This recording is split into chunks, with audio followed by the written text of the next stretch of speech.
And showtime! Ladies and gentlemen, welcome to another episode of the ChannelPro 5-Minute Roundup. A look at news, trends, and tips for the SMB channel in 5 minutes or thereabouts. My name is Rich Freeman. I am executive editor of the ChannelPro Network, also a host of this program. I am joined this week, as I am every week, by your other co-host, Eric Simpson, a business transformation and improvement advisor to MSPs and other IT providers. Eric, how goes it? It goes well, Rich. It goes well. Just, plowing through another week into 2021. Again, just amazing at how fast it seems that, the first quarter is moving already. I mean, here we are almost, in the middle of February.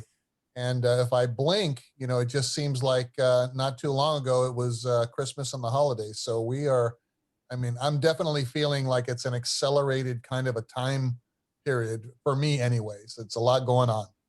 No, I agree actually, and it is a little strange, isn't it? I mean, we're a couple of as we record this, we're just a few days away from Valentine's Day.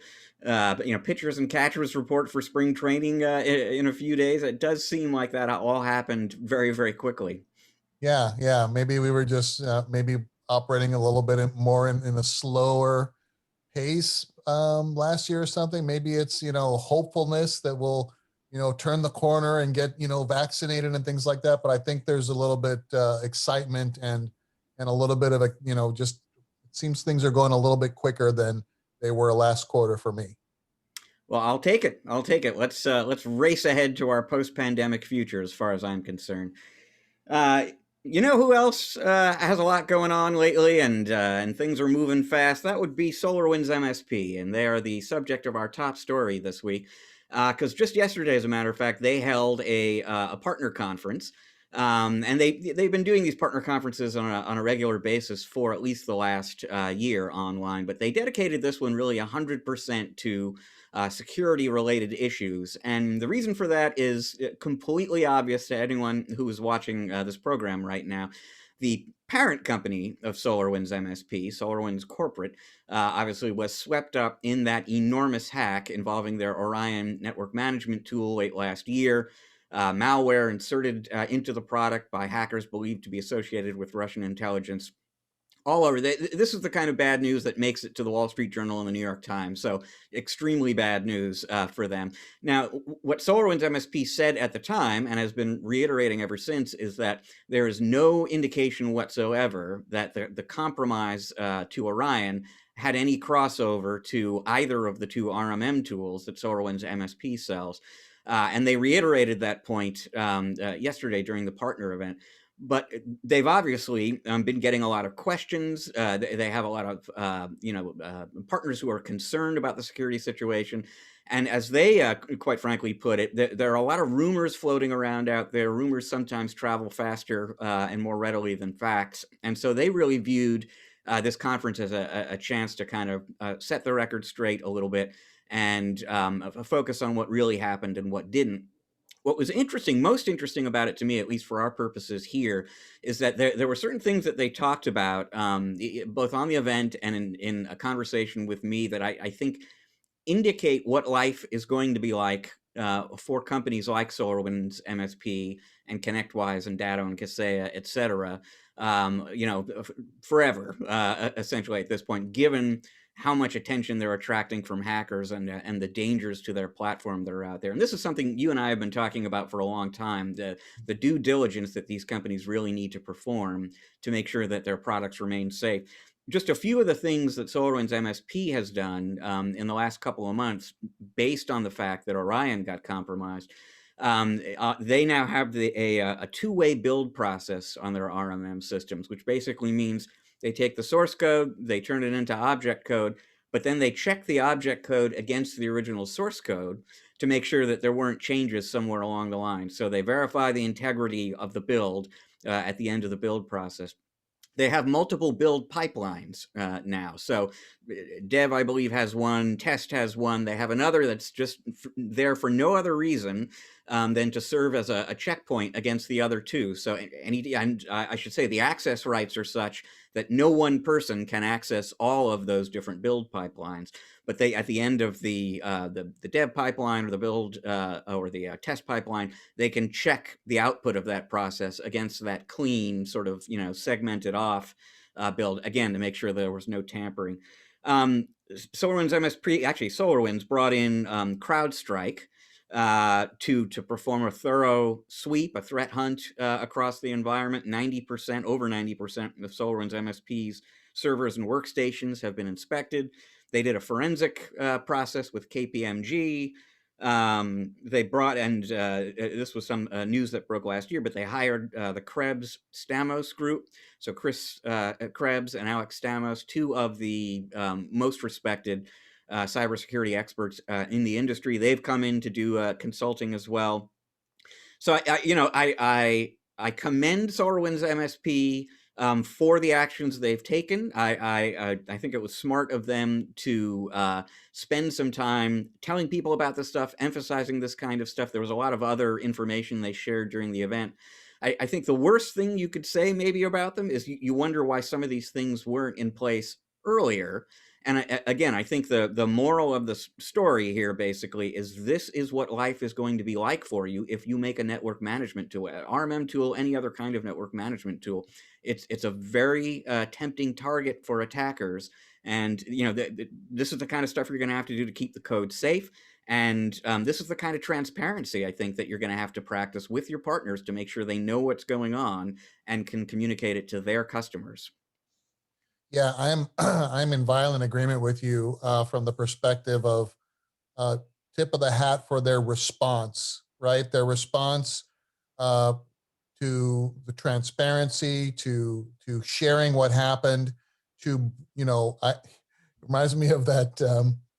What's the line in Jurassic Park where the founder of Jurassic Park talks about he spared no expense, to get everything just perfect for the experience. I mean, they really have brought in these specialists and these resources that, as you mentioned, top of the, cream of the crop to come in and help advise them. So this has been and a lot of, and a lot of how we judge organizations and individuals are not what happened, but how did they respond to what happened? And I think that, not only vendors and software developers and platforms in our industry will benefit from how they responded, but I think many other industries will benefit from their transparency and going to the lengths that you said, kind of segregating these development pipelines and making sure that there is no cross contamination or potential for cross contamination, and having kind of this pristine gold code that is the what everything else is compared through before it goes out the many processes and out the door to be released to partners and customers. And yeah, we can say, well, why weren't they doing this before? Well, guess what? We've never seen an attack like this, right, Rich? We've been reporting on this for a while now, as you mentioned, and this is an unprecedented level of dropping the mic here on a cybersecurity attack. It's like, wow, this was very, very crafty and very, very high level. And necessity is, as they say, the mother of invention. So I think this takes us to the next level. And, I hope I don't jinx us, but it just raises the bar for the cyber hackers now to go even further. But like you say, this is now going to go down in history as what a proper response should have been, I think. And then also how development and testing and QA and release will change for platforms everywhere. Yeah, and I want to kind of underscore or go back to something that you were saying there, and I totally agree with it. There is what happened to you, and explaining and understanding what happened to you. But in a lot of ways, what's more important is how you respond to that, what you do to prevent it from happening again. And I should say that John Pagliuca, the president of SolarWinds MSP, even though their products were unaffected by the Orion hack, he says he told his leadership team, we need to view this as a learning opportunity, and not deny any involvement, sweep it away, or whatever. We need to view this as an opportunity to get better at what we do to make sure that this kind of thing doesn't happen to us as well later on. And so I think that, you're absolutely right that the threat landscape is more treacherous than it's ever been before. And given that fact, and the fact that there are some very skilled and determined adversaries out there, there are going to be more hacks, more painful hacks involving whatever kind of software it might be. And there is only so much you can do to prevent that from happening in the first place. You need to be taking those steps. But what you do after it happens, I think, is what's really going to define who you are as a vendor. Yeah, and on John's side of the fence, it's a lesson in leadership, right? So, it's him saying, okay, here's what we can take and learn from, and then make certain that we're taking the appropriate actions, right? It may not have affected us directly, but holy cow, it certainly woke us up. So let's make sure that we're doing everything that we can. Well, that's a great segue actually into your tip of the week, because you got woken up, I understand, recently by something you weren't anticipating, and how you reacted to it actually inspired this week's advice. Absolutely. As I like to say, Rich, ripped from, real life or the headlines. Tip of the week today is as silly as it may sound, right? And I'm poking fun at myself here because I was completely unprepared for it. I was doing a webinar today, and I completely lost my internet connectivity. And this has not happened to me in years, right? So I'm sitting here, hundreds of attendees on a webinar, and I'm like, okay, let me go reboot all my stuff and do all these. And I was rusty, Rich. So the tip of the week is, because there was an easy fix for this that I could have recovered, momentarily without a 5-minute gap between when I was able, which I ended up getting to anyway. But the tip of the week is about redundancy in your connectivity for your clients and yourself, especially in, today, where we are relying so heavily on virtual meetings and virtual conferences and, virtual deliverables, as mine was today. I eventually said, you know what, it is not a problem that I can solve. It's not my equipment. I then went to the hotspot. I didn't know, because I don't have a really great cell signal here, but I hotspotted to my phone, and to my surprise and delight, I was able to continue the webinar, sharing my desktop and sharing my video, and complete it. And of course, the attendees were very accommodating, even though they poked fun at me while I was out through the chat. But yeah, it's all about having that redundancy strategy. And sometimes that redundancy strategy is simply making sure that you can hotspot right to another device. It may not be like investing in, two separate ISPs and all this other stuff, but for your customers, that might be an option. And I know that, with SD-WAN and 5G coming, there's going to be a lot of options for us. So, a tip, from me, hey, let's, there's an opportunity here for you to add that extra layer of business continuity for your clients as well as for yourself, as you continue to take advantage of, the virtual opportunities that we now feel are, de rigueur. These are the daily things. We don't even think about it anymore, thanks to what we just went through in 2020. Yeah, I mean, like you said, this advice is extremely relevant now because of the way that we are working now, and are, to some extent going to continue working, where you don't have the option of walking up the hallway to talk to somebody, or even driving out to a customer site and talking face to face. You really need your your connectivity basically to be able to do business. And so, yeah, absolutely, to have a redundancy plan in place. both for yourself so that you can always support your clients, but also as a service to your clients to make sure they're never knocked offline. Because if there was any tolerance for that before, it's a huge issue for them now, obviously. So, and I think this is an example. You go back a year, you go back to March 2020, and all of a sudden, practically overnight, everybody is working from home, and MSPs are scrambling just to get people up and running and get hardware in place and get connections in place. And so there was this kind of let's do it fast mentality back then. And there are opportunities, ongoing opportunities since then to kind of circle back and redo some of those things better and layer in more services and more technologies and solutions that are going to enable people to work from home more effectively. And redundant internet connectivity is actually a great example of that. All you needed initially, 10, 11, 12 months ago was a connection that worked and would get your customer online.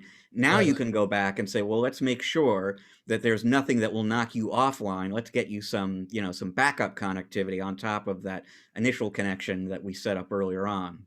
Right. So my takeaway now is, I'm always gonna, that'll be my default. I'm gonna always have my hotspot ready to go. And if there is a hiccup or whatever, I can easily just switch to that and keep right on going. So just think about it. If, as you're providing MSPs, if you're providing services to your clients and your team is, working from home and all this other, all of what we're doing today as well, think of the enormous responsibility that you have should your access to their systems and all that fails, or your team's access. So again, if you're not helping defray the costs of your team's cell phone service and maybe their ability to hotspot, maybe that might be an extra line item on the budget for this year. Yep. Very good advice. Mm. Well, that leaves us with time for just one more story this week. And Rick, I don't know about you. I own a pair of AirPods, Apple AirPods, and I absolutely, there you go. I love this. This is a great product. I use these all the time. I got to Mhm. say though, if they are not in my ear or in the case here, it is very easy to misplace these, and when they disappear, it can Yep. be difficult to figure out where they are. I've Yep. had this happen just recently, and so did a gentleman from Massachusetts named Brad Gautier. I hope I'm pronouncing his name correctly, because he was listening to music with the AirPods on when he went to sleep one night, woke up, and he only had one of them in one ear. Where's the other one? He's looking around, he can't find it. Eventually, long story short, it turned out he had swallowed it. And there's actually an X-ray with this New York Post story that we're looking at that shows how they verify that. It just goes to show, Eric, if there was any doubt about the matter in the past, AirPods are great for listening, not so great for snacking. Yeah, if you wake up and find that you've dreamed that you're eating chiclets or something and your AirPods missing, try to put two and two together. Take them off before you go to sleep, people, if you can, and you'll thank yourself. Yep. Well, folks, that is all the time we've got this week on the 5-Minute Roundup. Thank you so much for joining us. If you like the show, you want to take a look at some past episodes you didn't see, you want to make sure you see the new ones when they go up, go to the ChannelPro Network channel on YouTube and become a subscriber. If you click the bell icon over there, you'll get notifications when new episodes become available. You can read a big, long story about everything SolarWinds MSP talked about at their event yesterday, as well as get all sorts of industry news coverage and business growth advice at channelpronetwork.com every day. We've got great new content for you there every day. To learn more about Eric and the work he does with his clients, please visit ericksimpson.com. That is ERICK Simpson.com. So once again, folks, thank you for joining us. We're going to be back next week with another episode of the 5-Minute Roundup. Until then, please enjoy the rest of your week. Eric and I are enjoying the rest of your week already. Ready.